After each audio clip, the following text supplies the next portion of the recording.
Victor Wembanyama isn't just causing problems for the Thunder anymore. He's completely shaking up the NBA conversation.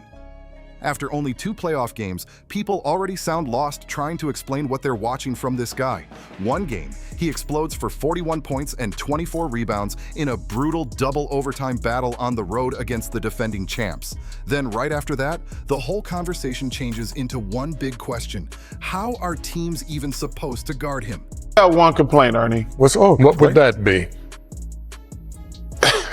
I watched the whole game. Hey, nice And, flex.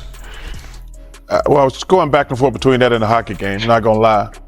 He watched your whole game. Yeah. Yeah, but I was going back between the Kings and the Avs. Okay, get to the point.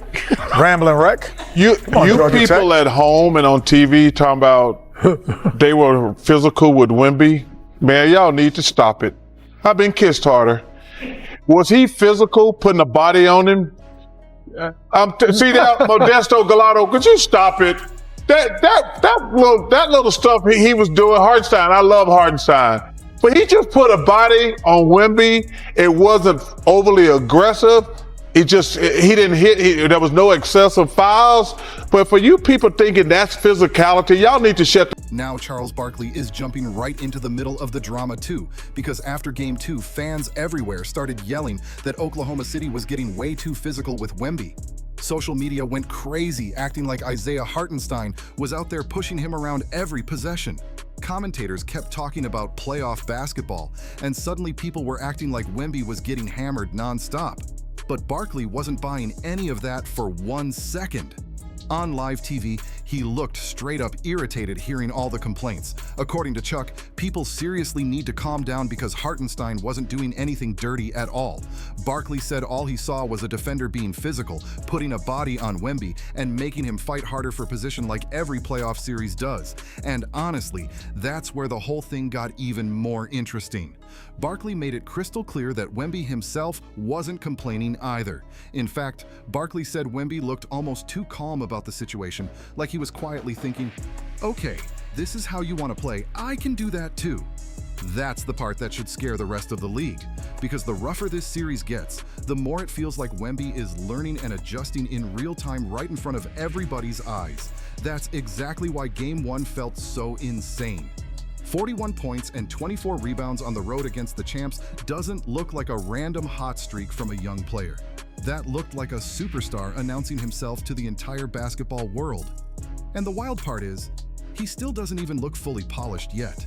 That's exactly why Barkley kept bringing up the turnovers again and again, because according to him, the biggest thing holding San Antonio back right now isn't even Oklahoma City's defense, it's their own mistakes. Barkley pointed directly at Stephon Castle and the Spurs guard struggling to handle OKC's pressure on the perimeter. 20 turnovers in just 2 playoff games? That's brutal. Barkley kept repeating the same message the entire time. When they don't turn the ball over, OKC can't guard them. That's a huge statement coming from somebody like Charles Barkley, especially during the playoffs when every possession matters. And honestly, that changes the whole feel of this series. Suddenly, this doesn't just look like a battle of talent anymore. It looks like a battle of discipline and composure. Because every time San Antonio slows down, takes care of the ball, and actually gets into their offense, the Thunder stop looking so comfortable out there. A massive reason for that is Wemby himself, because every single possession with him on the floor feels dangerous. The guy can literally do everything.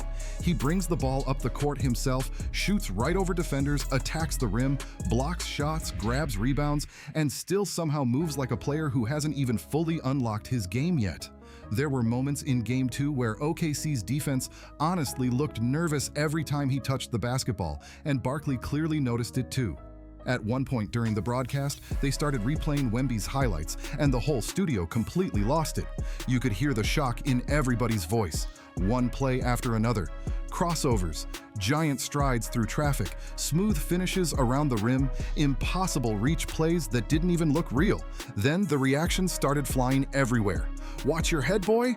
Oh my God, that is so impressive. That's usually the kind of reaction a player gets for one unbelievable moment all season long, not something happening almost every night. And that's why this series suddenly feels way bigger than just Spurs versus Thunder, because more people are starting to realize something scary. Wemby might already be entering best player in the world conversations way earlier than anybody expected. And the wildest part about all of this is that Wemby still looks completely fearless no matter what OK throws at him. Most young stars start forcing shots once playoff pressure hits, but Wembanyama almost looks calmer the tougher the game gets. That's what has people around the league paying close attention right now, because this doesn't look normal for somebody this early in their career. You can already see defenders getting frustrated trying to figure him out. One possession he's handling the ball like a guard, the next he's catching lobs over everybody at the rim, and then suddenly he's standing at the three-point line pulling up without hesitation. There were stretches in Game 2 where the Thunder honestly looked like they were guessing instead of defending. And against somebody with Wemby's size and skill, guessing is dangerous. Even when Oklahoma City tried sending extra help defenders at him, it didn't fully work. Wemby kept making quick reads, finding open teammates, or simply shooting right over double teams like they weren't even there. That's the scary thing about his game right now. He doesn't need perfect spacing or easy matchups to take over. He creates problems naturally just by being on the floor. And now the pressure is quietly shifting toward OKC, because if San Antonio cleans up the turnovers even a little bit, this series could get very uncomfortable for the Thunder fast. Barkley basically hinted at that already when he kept saying OKC struggles whenever the Spurs actually settle into their offense. That's not something championship teams usually want people noticing during a playoff series. What's making this whole situation even crazier is how fast public opinion is changing. At the start of the playoffs, people were mainly talking about Wemby's future potential. Now, the conversation sounds completely different. Suddenly, fans, analysts, and former players are talking about him like he's already arrived. That's a massive jump after only a couple playoff games. And honestly, some of the reactions don't even sound real anymore. Social media was exploding after Game 2 with clips of Wemby blocking shots, crossing defenders, and finishing impossible plays around the basket. Every highlight somehow looked more ridiculous than the last one. People weren't just impressed. They sounded genuinely shocked watching him dominate against one of the toughest teams in the league. That's why this series suddenly feels bigger than just one playoff matchup. It feels like the moment the NBA realized Wemby isn't simply the future anymore. He's becoming a serious problem right now. Not future superstar, not future MVP, right now.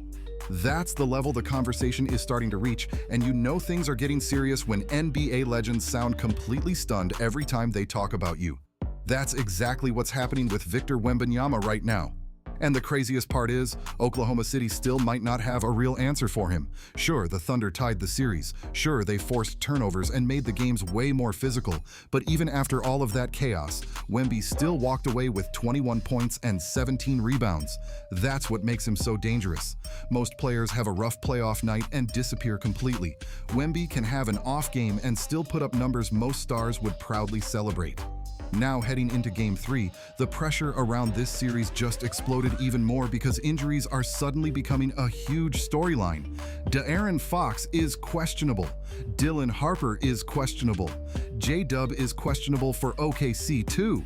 And Barkley actually said that situation probably helps the Thunder more because they've already spent most of the season adjusting to missing players and changing rotations on the fly. But for San Antonio, losing Fox or Harper could seriously disrupt the flow of the offense. That would put even more pressure directly onto Wemby's shoulders. And honestly, that might be exactly what NBA fans want to see right now, because every single time the spotlight gets brighter, Wemby somehow looks even bigger in the moment. That's why Game 3 suddenly feels enormous, not just for this playoff series, but for Wemby's entire reputation around the league. Because if he walks into San Antonio and completely takes over again, the conversations tomorrow could get absolutely wild. People are already comparing the attention around him to some of the biggest young stars the NBA has ever seen. And it's not only because of the stats either, it's because of the feeling he creates every time he steps on the floor. There's this growing feeling around the league that every Wemby game could turn into history at any moment. That's why the energy around this matchup feels different now. The Spurs are heading home with the series tied.